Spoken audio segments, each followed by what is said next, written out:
Halls of a Four Seasons lost. In Austin, I stalled, paused. My eyes crawled to a table. Paralyzed by pairwise dice, then attend to this heaven slice of an angel wrapped in skin. Throw dice and woes of life. Love deprived, looking to revive. What's the meaning of life? One subjective paradise. Crystal chandeliers, motives reflected. Often mirrors appear clear, grinning from ear to ear. Craving and raping the grain, rekindle the flame. Closer she draws near. Stay there, remove your underwear, shove it somewhere over there. In paradise, we know our purpose. In paradise,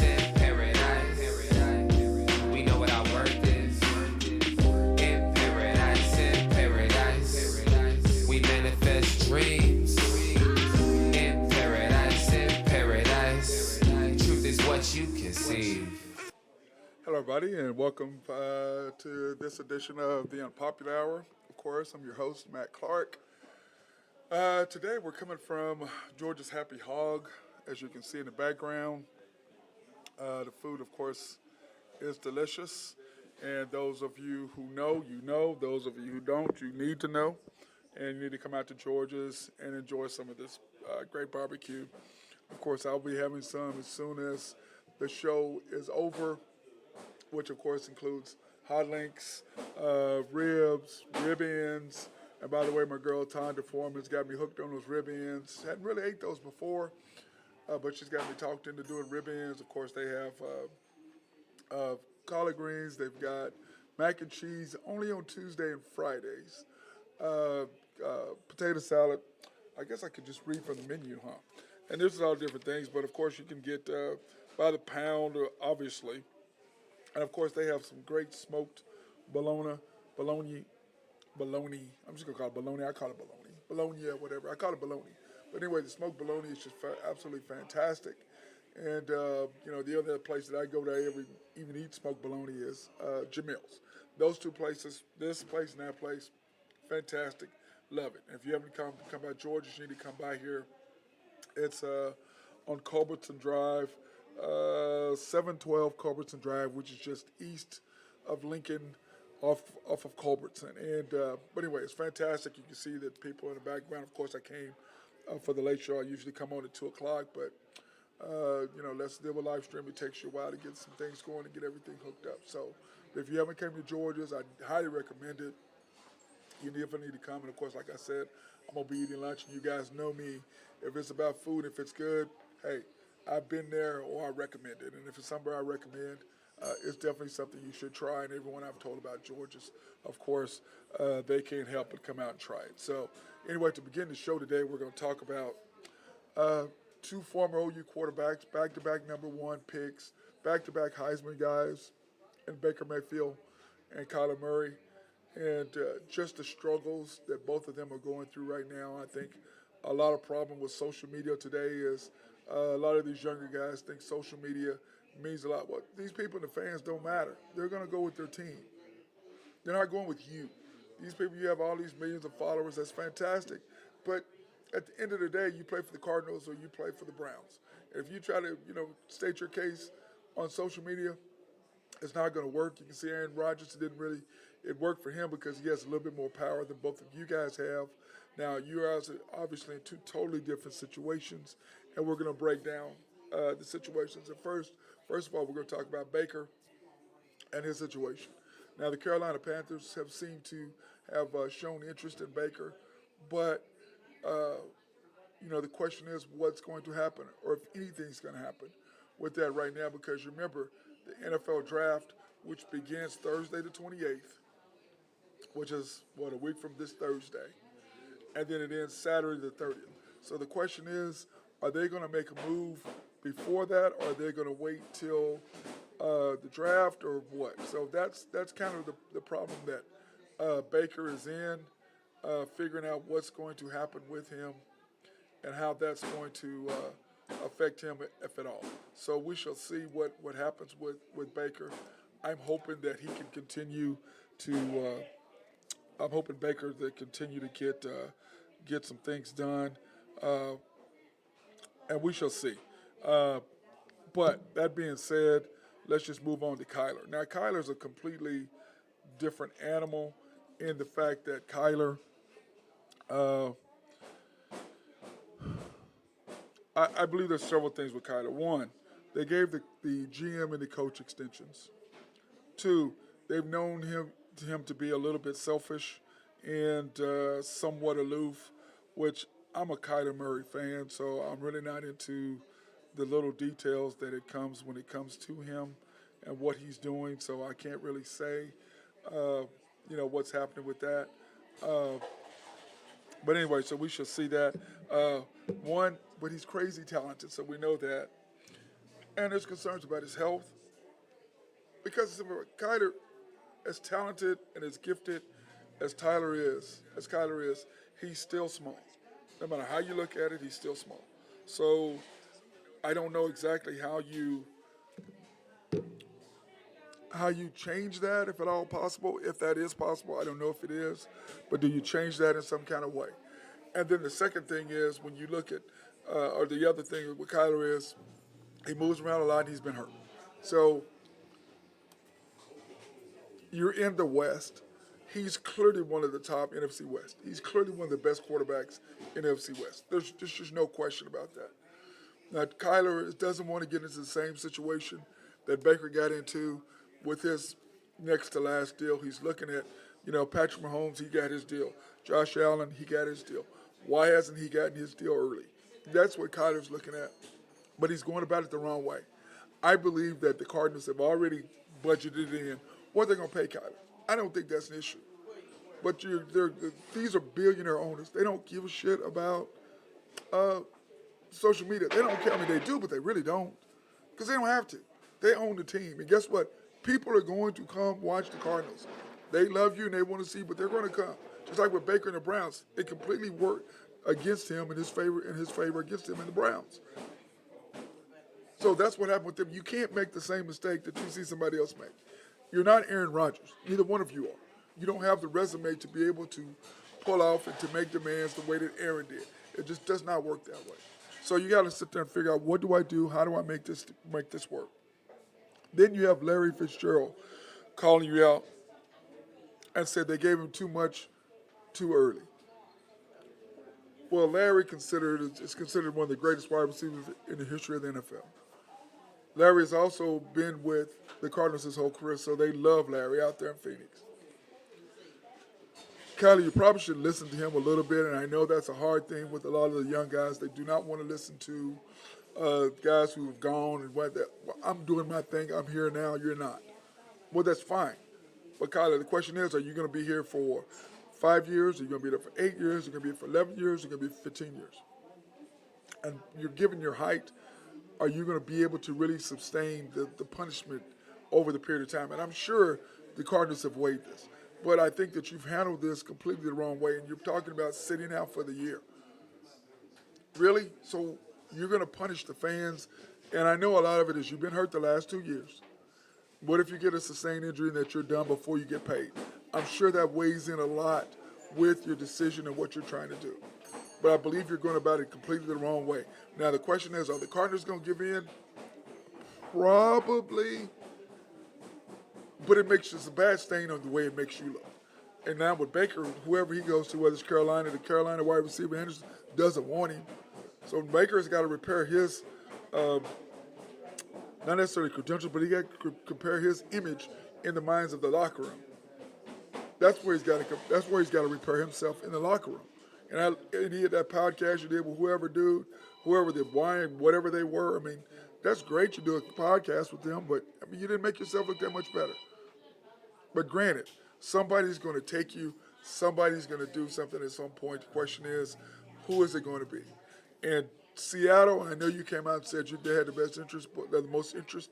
But at that same time, Baker, remember, they just got rid of a diva and Russell Wilson. But they didn't do Russell Wilson right. Do you want to go, you've gone from an offensive coach, do you want to go straight to a defensive coach? Somebody who doesn't think like you, who's not necessarily got your best interest in mind. Is that really what you want? Is that really what you need? I mean, really? Honestly, is it really? I'm not sure. Now, let's get to my favorite thing.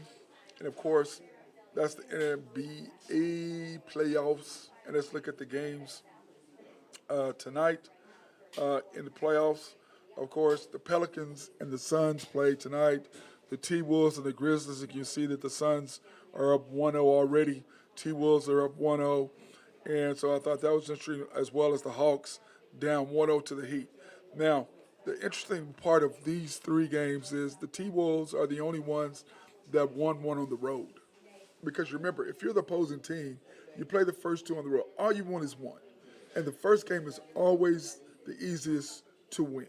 If you're gonna sneak one, it's the first one because teams aren't ready. Teams are thinking about all this other stuff. I got tickets, I got my family, who's all gonna be there? I'm at home, blah blah blah, and they get a little distracted. And if you're gonna beat them, you're gonna beat them early. But the two teams that won early, the Jazz and the Wolves, both on the road, and we'll talk about what happened in the game last night between the Jazz and the Mavericks. And so we'll talk about that. But anyway, tonight's games, you got the Pelicans and the Suns. Suns up 1-0. I truly believe they'll go up 2-0 after tonight. The T-Wolves and the Grizz, I completely see the Grizzlies. I think the Grizzlies will come back, and I think they'll get that second one at home.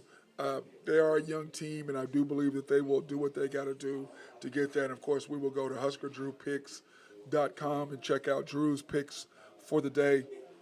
Then you have the Hawks versus the Heat. And like I said, we'll go back and we'll look at Drew's picks and kind of see what's happening with that. But when I look at those games, I completely see, how everything can come, all those things. And I'm going to break down each one and what I think is going to happen. But that being said, let's go see what our boy Drew Henthorn, here's his picks. He's got the Heat -7, which I think the Hawks are going to come back and play, but like I said, they're shorthanded with Trey. He's all they got, and he had a bad game, but I don't think Trey is going to come back and have two bad games in a row. I think he'll handle that. T-Wolves +7, I think that's a good pick because I do believe Memphis, just like Dallas did yesterday, will come back and get the W. The T-Wolves and the Grizz under 241. Man, I'm going to probably go with that. I don't think either team. I think that's a lot of points. I don't see either of those teams coming back and doing that. Then you have the Suns -9, which I agree with. I think they're going to blow them out. I don't think anything's going to happen with that. And then I'm not a Red Sox fan because I'm a Yankees fan, but Drew's VIP is the money line 141 with that, which I'm necessarily not a fan of, the Boston Celtics. Like I said, but that's my boy, and that's what he does. I mean, that's how he breaks it down. So, but anyway, that's the breakdown of that, of how everything is going. And like I said, the way I look at things now is I'm going to break down in this first segment. I'm going to break down the Western Conference and what's happening in that, and then I'm going to break down the second part of the show. I'm going to break down the Eastern Conference, what I thought they would be doing. I will say this, I figured Mavs were going to come back and get the win last night. And when you look at the scores from last night, the Mavs, of course, took care of the Jazz 110-108, and Brunson was just an absolute beast, 40 points, 0 turnovers. I don't think that's ever happened before, but what a magnificent game he had, and did everything. He was just on fire. He was knocking down shots. He was distributing. But one thing about Jazz, you can't give up 17 wide open looks. The Thunder did that multiple games. You can't give up 17 wide open looks. If you give up 17 wide open shots, basically what's going to happen is you're going to get your brains beat out. That's what's going to happen. You can't do that. And then, of course, Golden State. Steph was rolling last night. Jordan Poole had another great game. They just looked, Clay did his thing. They just looked unbelievable. Wow. Golden State really, really looked good, and we're going to break that down even more here in just a second. And, of course, the Sixers 112 over the Raptors 97. And when I look at that, the Sixers and the Raptors game, what ended up happening to me and what I saw in that was the fact that, Joel Embiid's just dominant. But once again, he's kind of calling out Joel. He called out James a little bit, but they didn't bring James in to beat the Toronto Raptors. They brought James in to beat the Miami Heat and to beat the Milwaukee Bucks. That's why James Harden's here. Now, Maxey is playing fantastic. He's playing out of his mind, and he's into a great groove. But they're going to need James, not Maxey, if they want to beat the Heat and they want to beat the Bucks. The Heat are not going to give up all those easy fast break layups. That's not going to happen. So Maxey, you're not going to be running wild, running through, getting easy shots. That's not going to happen against the Miami Heat. And you can see the hard thing with Trae Young and the Hawks. They're fighting that, but Trae is by himself. He doesn't have anybody to help him. He's out on an island, and they've got a bunch of B-level players trying to play with him. And he's doing everything he can, but I don't see him having a game like he had, shooting a bunch of air balls and just shooting over people and missing shots and only scoring 8 points. I don't see him going 2 for 2 in that because, like I said yesterday, Trey is averaging 27 points, 9 assists a game in the playoffs. I don't see him fading and going back to another 8-point game. I don't see that. I think he's going to be fantastic tonight. I think Trey is going to be on his A game.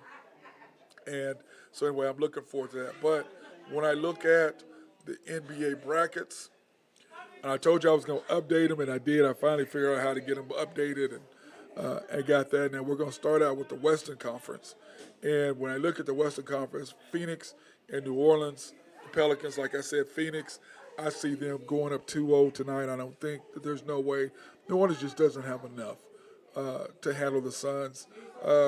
They got Chris Paul back, and normally Chris Paul gets hurt late in the season or in the postseason, unlike what he was with us a couple years ago in the bubble, and he got the Thunder to the bubble, and we were a player or two away from really beating Houston, and I thought we had a good chance to beat Houston, but we just did not have the players, to do that. I think if we had Chris Paul now with SGA and with Giddey, I think we'd have a much better chance of beating them than we did that time. So that's kind of how I look at that series, and I think Phoenix are going to handle their business tonight and go up 2-0.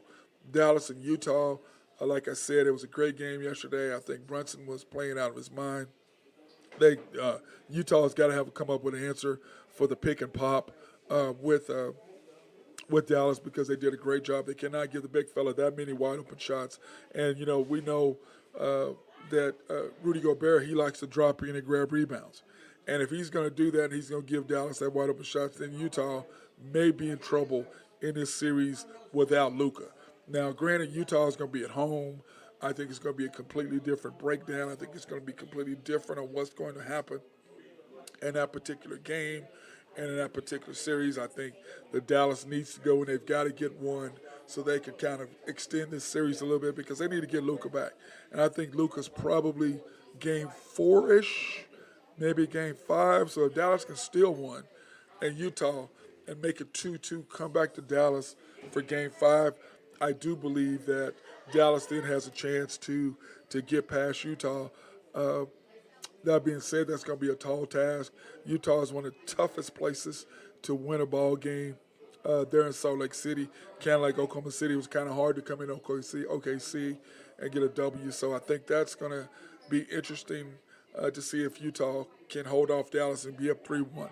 And I think if they're up 3-1, I think you keep Luka out. I don't think you take a chance on bringing him back and with him possibly getting hurt even worse and making that calf injury something really, really bad. So, but I think if it's 2-2, then I consider if Luka can go, I bring Luka back for game 5, 6, and 7 if he can go. If he's still somewhat 60, 70%, then the answer is no. We just live and die with the injury and see what we can do. Now, Golden State, Denver, we talked about that. Denver's just overmatched. Jordan Poole is playing out of his mind. Steph just was on fire last night. You can see that he's getting back in shape. Clay is getting back in shape. Draymond is doing Draymond stuff. And the big fella, Jokic, he just wanted out. I think he was just frustrated, yelled at the referee, because the foul he was looking for, Draymond did not foul him. I think he wanted out. I think he had seen enough.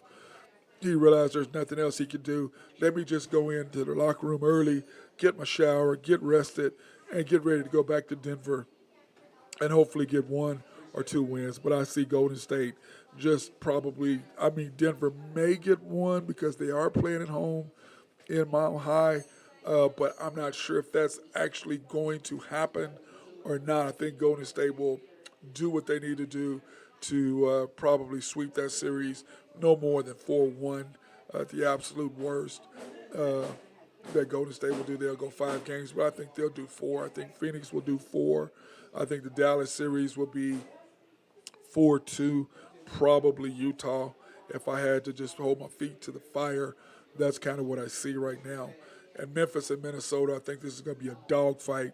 I think I feel sorry for them because I think this is going to be a slugfest. They're going to be knocking the crap out of each other. And I just don't see when you look at that series, I just don't see. I think those two are just going to beat the crap out of each other. I think they're going to go back and forth, and they're going to be exhausted, and Golden State's just going to wipe the floor with either one of them. Now, I do believe that Memphis has a better chance than Minnesota of beating Golden State. I don't think that Memphis really has. I mean, not Memphis, but the T Wolves really have a chance to beat Golden State. I think they'll get one, maybe two, but I think it'll be 4-1, 4-2 because the way the Golden State is shooting the ball right now, they're in a groove.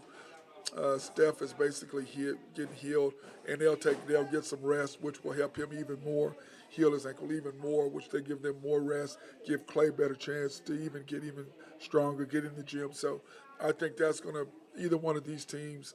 I don't know how big of a chance that they will have against both of these guys, but when you look at it, uh, I just don't see anything happening with that because of the simple fact that there's just nowhere to really go with that. They're doing everything they possibly can to get to stay in, but like I said, just don't see it happening. I really don't. Going to be, uh, I think it's going to be difficult for anything to happen with that. So we shall see. But anyway, we're going to take a quick break, and we're going to come back, and we're going to see. We're going to talk about the western or the eastern side of the bracket, and so anyway, I'm looking forward to that. So everybody, just stay tuned, stay here, and we'll be right back.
Hey, Drew, you back now?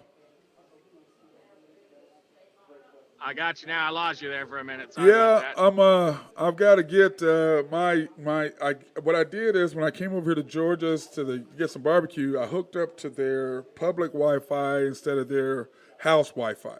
And so I think that I'm having some issues there. So, Right. in the future, now I know that whenever I go to any restaurant or whatever, we do something, we make sure we're with their main Wi-Fi, not the public Wi-Fi. Because like at Santa Fe, when I do my remotes there, I'm hooked into the office Wi-Fi, not the public. But anyway, Suns -9. So yeah, I was saying that T Wolves Grizzlies. I know we kind of switched back to the West, but listening to your analysis, I totally agree with that. Whoever comes out of that series, I think it goes 7. They're going to be worse for wear. They're going to be beat up. That's going to be a fist fight. Yep, yep. Well, we can go back over here. We'll go back over to the East, and we can go through that or the West. I got Phoenix and the Pelicans. I think Phoenix will do 4-0. What do you think about that? Yeah, I agree. Yeah, Maybe they drop one in New Orleans, but 4-1, 4-0. I agree. Dallas, Utah. I think that. What do you think about that? Brunson was on fire yesterday. Jeez. Well, God, unbelievable. And I had the Jazz last night. I really didn't think that Dallas would bounce back and win a game without Luka. That kind of surprised me, but I broke even with that. I had the over. I liked the over in Yeah. that game, and that hit. But Yeah. but I mean, if Luka can come back, I think it's a 7-game series. If not, I like the Jazz in 6. Yeah, well, because my thing is this. That's what I said, the Jazz in 6. But I do believe that if Dallas can get one game, all they need is a split in Utah. Boy, And you come back to Game 5, I think Luka you know as plays. well as anybody how hard it's going to be for them to win one up there. Oh, there's no question right there. Utah, like I said, is one of the toughest places to play. I don't see them getting that job done. Maybe, maybe not. But, man, that's just a tough place to get. But they only need one, Drew. And if Utah gives them that many wide-open shots again, Dallas is going to get the W. You know what I'm saying? There's not going to be any question about that. Now, does it go 2-3-2 or 2-2-1-1-1? I think it goes 2-2-1-1-1 now. Because people will grab it. Yeah, Remember, that's good for them. Yeah, so that's why I said I think Luka will be back on the fifth Game 5. If it's 2-2, he'll be back. If it's not, I think it's 3-1. You just go, okay, we'll worry about next year. Yeah, I agree with you. You can't risk his health. No way. In a playoff this young in his career. No way. He goes and tears an Achilles. He's done. Yep. That calf is right there with that Achilles. You just can't. Golden State and Denver. That's Durant. That's what happened with Durant. He did it same way. Yeah, but Durant is skinny and 5, and he's a beast. He'll come back. I think Luka has more weight on him. I don't think he quite has the body style that Kevin does and won't recover as quickly. But Golden State, Denver, I think that's just going to be 4-0. Denver may get one, but I doubt it. Well, I don't know. I disagree. I think Denver bounces back. In the Mile High and steals one. Right. I think it goes 4-1. It could possibly go 4-2. I just don't see if Golden State, as you were saying, Golden State's on fire. I mean, unbelievable, dude. Unbelievable, Drew. They're the Golden State that you and I talked about for the last couple months. Is if they ever got it going, watch out. Yep. And they're doing that right now. I mean, I look at them and I'm just going. I mean, Steph is back. And just think if they beat them 4-1 and, the slugfest that we both foresee coming between Memphis and the T-Wolves, that means Steph gets another, 4 days of rest, 5 days of rest or something like that? Yep. So I'm sure the Golden State is looking at that. Neither one of those teams match up well with Golden State either. No. I think that Memphis does better because they've got younger guys and they can at least kind of match up with them a little bit as far as shooting, but neither one of them, I don't think, can handle them overall. And Jordan Poole is just being ridiculous. And they're going to have to pay him, Drew. How are they going to pay him and Steph and Clay and Dre? I don't think that's going to happen, bro. I don't see that happening at all. So, Drew, are you there again or are you gone? Yeah. You got me? I'm here. Okay. I don't really see how they're going to pay Jordan Poole without getting rid of Klay Thompson. I don't either. Have to get rid of one of them. I don't either. I think you have to get rid of one of them. I don't see that happening. I really, truly don't. I mean, I think that's going to be a tough thing for both of them, though. But, okay. And you know as well as I do, Klay Thompson, he's damaged. He is damaged. He's only played, 20 games in 2 years? Is that about right?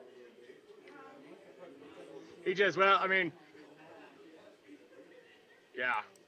Okay, if you're looking at if you're trying to choose between the two of them, Jordan Poole's 21 years old. Thompson's had a lot of wear on those knees and those ankles. I mean, are you going to fork over $25 million to keep him? I don't know. I'm taking Jordan Poole if it's me. I mean, but I've liked him since I saw him. When was it? 2 years ago? Or was it last year? 2 years ago, right? I think it was 2 years ago. I think it's his third year. And I saw him play. I'm like, this kid's got potential. Yeah, for sure. And he's just been growing. And the best thing that happened to him was Steph getting hurt, because now he's really had a chance, or Clay getting hurt, and then now Steph, he's really had a chance to gain his confidence, and it's showing. But hey, bro, let's talk about the East. Let's break down the East. Woo, boy. Miami and Atlanta, we both agree that's 4-0, maybe 4-1. Atlanta maybe gets one at home, maybe. Trey goes for 50 points and, 18 assists, 5 turnovers. And it wouldn't surprise me if Atlanta wins 2 out of that and gets 2 at home. But I could see that being 4-2. Yep. I think it's going to be close. I just think that Miami's going to handle them. I think it's going to be 4-1 because I don't see them winning 2 games. I mean, I see them getting one, but Trey just has to play out of. He's got to get at least 40 to 50 for them to even have a chance. Because if he doesn't, there's just no way. Not without Capella and them, but okay. Yeah, Philly and Toronto. if they don't win Game 3, they'll get swept. Yep, I agree. If Atlanta doesn't win Game 3, they'll get swept. I agree. You got, and we're taking Miami tonight, right? +7, -7. Is that what we're doing? Yeah, I think Miami big tonight. Okay. -7. -7. Philly and Toronto. Philly, bro. Maxey has been ridiculous, hasn't he? And how about Embiid calling out Harden? I'm Philly's dangerous, man. They are, but I just don't. Yeah. They're not going to.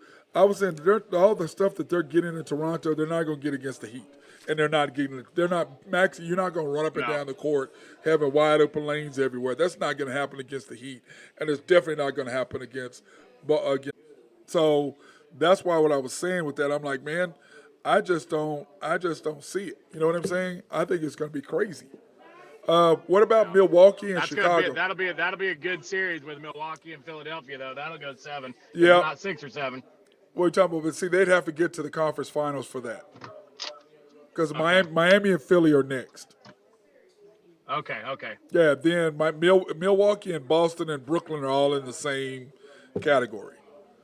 And, when I look. Well, how about that game Sunday between Boston and the Nets? Oh, my goodness. What a game, man. That's why I was looking forward to talking to you yesterday because, I'm like, man. Kyrie is legit.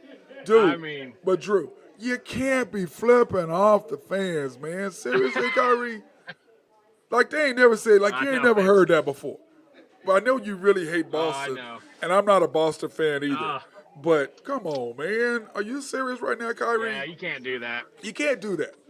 Drew, you can't do that. Nope. And that's what I was laughing at. I'm sitting there looking. I'm like, man, what are you doing? But, dude, KD, how the hell do you lose our boy? How do you lose him?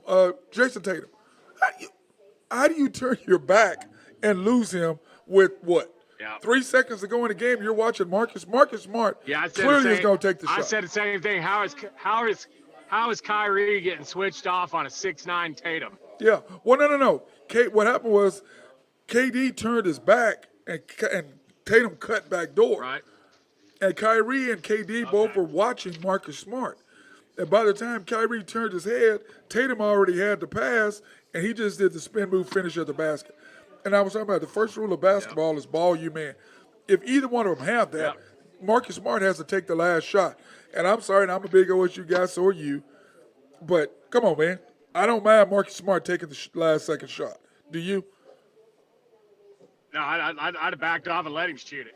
I mean, you know what I'm saying? I'm like, I like Marcus, but, hey, I'm going to let you shoot that, bro. I do, too. He's a hell of a defensive player, and he might be the glue that kind of holds that team together. But I promise you, I'd much rather have him shooting a 25-foot three-pointer than I would have Tatum driving to the hole. Oh, no doubt about that. And then on top of that, remember, the Celtics are trying to get Williams back, so they just got to get past. I believe if they get past Brooklyn, they can beat Milwaukee because Williams can handle Giannis. And then after that, I just think, no, Williams, he can handle Giannis. He can slow Giannis down because he's got the body. Giannis just can't push him around and just dump. You know what I'm saying? He's got a body where he can kind of get up there. But the difference with Milwaukee is, like I said, I don't see Drew Holiday and Middleton.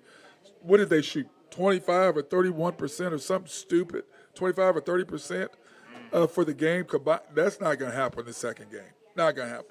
In fact, who do you have in that? If Middleton's hitting his shot, Milwaukee's tough to beat. Middleton's the key to that whole team. I mean, because Giannis is going to get his 30 to 35, but if Middleton chimes in with 25, you're going to get beat there. You're going to get beat. Well, you're looking at Milwaukee and Chicago. They think Chicago has a defensive answer because Milwaukee only had 99. I'm like, or 96, whatever the score was. I'm like, that's because Middleton and Drew Holiday couldn't fucking score. Couldn't score. I just can't believe I don't see Chicago winning a game in that series. I don't either. I think they're overmatched. I don't see that either. They have not. I mean, who can score really for them on a consistent basis to keep up with them? Which is a big deal for Milwaukee because if they can sit back and rest and let Boston and the Brooklyn. Nets beat each other up. That plays well for or Brooklyn for to beat each other up. I mean, that helps him immensely. Oh yeah, and I agree with you. I sit there and I was saying that if those two go at it, which I think Brooklyn and Boston, that's the best series of all. Even though the T Wolves and Memphis are they're good, but the talent level is not the same as far as Boston and Brooklyn going at each other. You know what I'm saying? So if I had to, Right. that series right there is going to be good, and I'm going to be watching that. Now they play tomorrow night. They don't even play tonight. They have an off game tonight because NBA can only get 3 games in per night. So tomorrow. Boston they got an extra game off, which is going to hurt them really. Don't you think? Boston and Brooklyn, don't you think got to hurt them in the end? Let me ask you this: where has Goran Dragic been? He was at Miami. Remember? He was an all-star. He went to Miami. He got hurt, and he never has been the same. Okay. He's never been the same. And he came and he did. Boy, if he could get, I'm telling you what, if he could get healthy and give them 15 to 18 points a game, Brooklyn would be, that's a whole different team if he gives you 18. Well, but like I said, if they get Ben Simmons back, then Ben Simmons, they don't need him to score. Yep. All they need him to defend. Nope. I mean, give me some buckets going to the basket here right. and there. Give me some rebounds. All we need you to do is be 6'11" and defend. That's it. So Is he scheduled to play game tomorrow? 4, I believe. 3 or 4. Game 3 or Might be 4, in but I think it's Brooklyn. game 4. Yeah. I think it's game 4 that he's expected to be back. I would think game 3 would be better because first game back in Brooklyn, fans going crazy. He's going to be on minutes restriction. But that being said, hell, he's still going to be able to do what the hell he wants, don't you think? Yeah. But, Yep. I mean, I think if they get him he's still gonna back, be able to defend. yeah, Brooklyn gets him back, and like you said, Dragic can start scoring some with some confidence. I think that makes a huge difference as far as what can happen in that particular series. That's kind of how I look at those. Well, they got to win tomorrow night. Brooklyn's got to win tomorrow night, or they're not going to win that series. They're not going to win 4 out of 5. Well, hell, they should have won game 1. And then how the hell, KD, how do you miss that shot? First of all, Kyrie, you dribble too damn much. And to give KD, he don't, that's the thing I hate with him. If you're going to dribble, and then you're not going to do anything with it, then you're going to pass with KD with 2 seconds, you're really not giving him a chance to do anything. Then you got to look at it also that Brooklyn basically pissed away an opportunity where Kyrie got you 40 and you didn't win. Right. Well, that's what I'm saying. At the end of the game, Kyrie has the ball, and he's dribbling, not doing anything out there showing his handles. And then all of a sudden he passes to KD like, oh, you shoot it. KD like, oh, okay, let me try to get in a rhythm. Instead of getting KD the ball a few seconds earlier so he could do his patent, boom, boom, step back, crossover, bam, bust you in from mid-range. Kyrie didn't do that. So, and I think KD was thinking Kyrie was dribbling. He was going to shoot it. I did too. I wasn't expecting him to pass the ball, bro. I thought you were going to shoot that. It's what you always do. Yeah, I wasn't either. I thought he'd go in the lane and shoot that little step back fade from Yep. the baseline. I think KD didn't expect the ball either. But that's part of Kyrie trying to him and KD not playing enough to understand what each other is going to do in specific situations, which to me is paramount. I agree with that 100%. Yep. But I agree with you. They've got to get a W tomorrow. They can't go down 2-0. But then again, you can because all you can say is, hey, they held serve at home. We're gonna go home and hold serve. You're right. So I mean, that's how I look at it. Okay, you got 2-0. You just held serve at home. Okay, cool. No big deal. Now, if they lose one in Brooklyn, I think if my deal is this, if it's 2-2 going to Game 5 at Boston, I'm going to give the edge to KD and Kyrie because I don't have that much confidence in Jason Tatum because he'll shoot you in, he'll shoot you out. So I don't have that much confidence in him, thinking he's going to close it out. So you got to figure KD's going to go off on one yeah, game. I agree. He's going to go off. He's going to go off. Because let's face it, he choked it off in Game 1, bro. He didn't play well at all. Yep. What do you have, 6 turnovers? Something stupid. That ain't him. Well. He didn't play well at all. And still, they only That's lost what I by was saying, one. back to Kyrie getting you 40 and KD didn't close that out. That's one they let slip away there. And they know it. And like I've said, Game 1 is always, if you're going to get one on the road, Game 1 is the one to get. Game 2, everybody's settled in, they're in a routine. And the beautiful thing about if you play late and you're not one of the first few games, then you get to say, "Oh shit, these guys ain't ready. We better be ready." And you can saw the Suns and go. Everybody else was like, "Oh, whoa." T-Wolves beat Memphis. Memphis wasn't ready. Dallas got Utah stole one from Dallas. Dallas wasn't ready. So I think teams that played later went, "Okay, let's get on," because no other visiting team has won on the road since those first two. And that's interesting right there. Every home team's won every game after those first couple. So that may have woken some people up, but I agree with you. I think the T-Wolves, I think Memphis beat the T-Wolves tonight. I just think they're going to come back and get that. By the way, what was old boy thinking getting in the way of Ja when he was taking off for the dunk? What was he doing? I was like,